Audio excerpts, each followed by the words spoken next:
on the phone once again. Can I say hi? Yeah. Hi Ziggy. You're gonna be on YouTube. Farhan? It's Volvo Productions on Instagram. Okay, awesome. I'm making a video here. What's up, man? Yeah. This guy's a cop.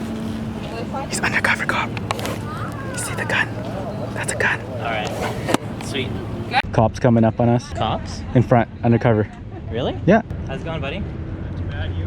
Good. Looking good. Shoulders back. Good job. Let's take a look at it quick. So, Hello. Hi, display. No. Well, kind of, but not really. human display. yeah.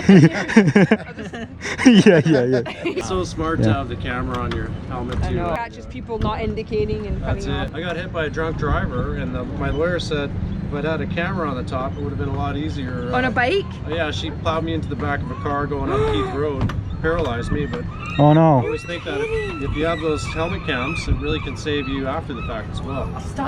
I'm so sorry. That's okay. It's just anecdotal. I'm not saying it to make you upset. No, yeah, of I'm course. sorry that happened. Yeah. Don't be. It's all good. Don't feel it. Shitty. Life happens. I'm happy. I'm living a great life regardless. So. Yeah. Take care of my friends. Good to see you, bro. Yeah, for sure. Have a safe ride home. All right, cheers. You. Yo, honestly, this guy's a freaking legend. Like, even though something terrible happened to him, he's still so positive and happy. Just what a nice guy, and like, what a legend, seriously. But yeah, this is a continuation of the previous video, Ride Vibes 26, 28. Oh, never mind, it was 27. My bad. So take a peek at that one if you haven't checked that one out already. You don't really have to, but please do. Just want to say huge thanks for watching the video. I am going to edit some more right now. Until next time, peace.